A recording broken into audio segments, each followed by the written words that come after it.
Sociology या समाजशास्त्र कक्षा 11 के बच्चों के लिए और रिवीजन के तौर पर कक्षा 12 के बच्चों के लिए भी ये टॉपिक है, क्योंकि समाज एवं व्यक्ति, पहला व्यक्ति और समाज का क्या संबंध है। समाजशास्त्र एक ऐसा विषय है जिसमें समाज की बहुत बड़ी भूमिका है, यानी समाज का अध्ययन करने वाला विषय ही समाजशास्त्र कहलाता है।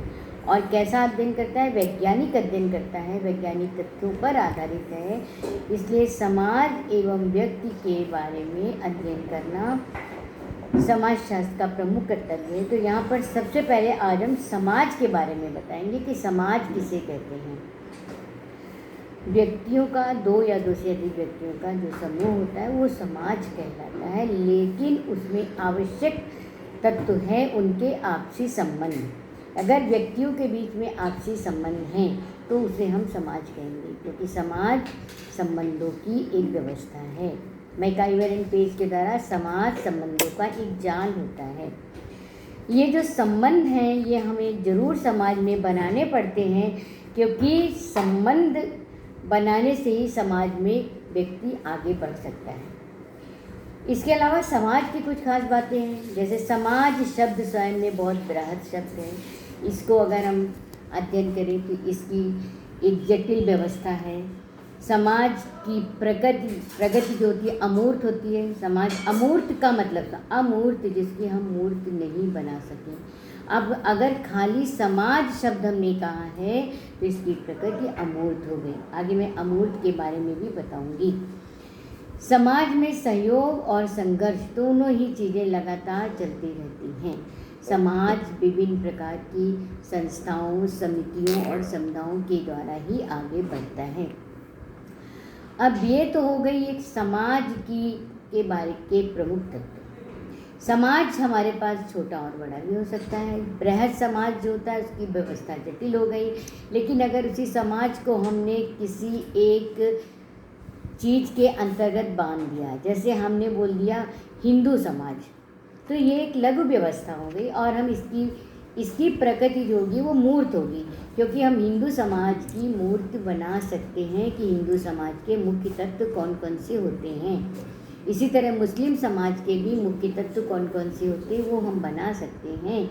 इसी प्रकार कृषक समाज, जिसको कि हम एक प्रकार से सरल समाज कहते हैं। सरल समाज का मतलब एक निश्चित एरिया में रहने वाला समाज जो कि एक सामान्य जीवन व्यतीत करता हो, आपस में उनमें प्रेम हो, उनके अंदर एक अनिवार्य सदस्यता हो। तो इस प्रकार का जो समाज होता है वो हमारा लघु समाज कहलाता है। और ये समाज बृहद समाज से काफ़ी अच्छा होता है। ये आपसी उन्नति के लिए सहयोग का रास्ता हमेशा अपनाते हैं। तो जिस तरह से समाज शास्त्र, इसकी कोई भी ये भविष्यवाणी नहीं कर सकता है समाज को आगे कैसे जाना पड़ेगा, समाज में कौन कौन सी विषम परिस्थितियां आ सकती हैं कब कब। तो इस प्रकार से समाज को हम इन्हीं बातों के आधार पर उसको एक जटिल व्यवस्था के रूप में मानते हैं। समाज के लिए हम एक निश्चित भविष्यवाणी भी नहीं कर सकते हैं। तो ये तो रही बात समाज की। अब हम आते हैं व्यक्ति का जब व्यक्ति पैदा होता है तो वो उसका लालन पालन, चलना बोलना, खाना, सब कुछ उसको परिवार के द्वारा ही सिखाया जाता है। परिवार किससे बना?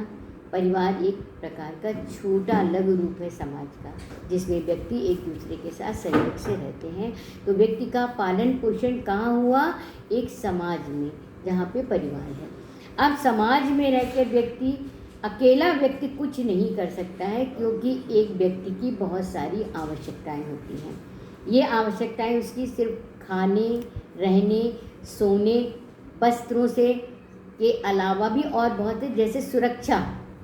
यदि उनको आप शिक्षा लेना है या उनको अपने व्यवसाय के लिए जाना है तो इन सब के लिए भी उन्हें एक प्रकार के समाज की आवश्यकता है।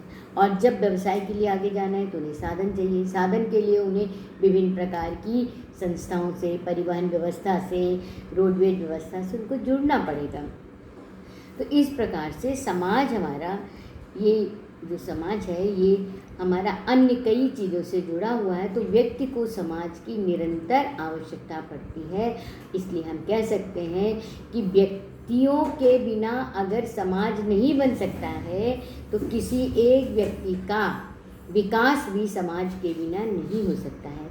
इसके कई एग्जाम्पल्स हमारे सामने आए हैं कि अगर कोई बच्चा अपने समाज से बिछड़कर पशु समाज के बीच में रहने लगा है तो उसका रहना, खाना, पीना, सोना सब पशुओं की तरह ही हो जाता है। इवन कि वो 4 पैरों से चलने भी लगता है। लेकिन जब वही बच्चा समाज में लाने का प्रयास कर पाते हैं तो वो उतना एडजस्ट नहीं कर पाता है। इसलिए हमें सामाजिक प्राणी बनने के लिए एक समाज की आवश्यकता है जहाँ पर हम विभिन्न प्रकार के बातों को अच्छी तरह से समझ सकते हैं। तो हम इस प्रकार एक निष्कर्ष पर पहुँचे हैं कि व्यक्ति और समाज एक दूसरे के पूरक हैं, एक के बिना दूसरा अधूरा है।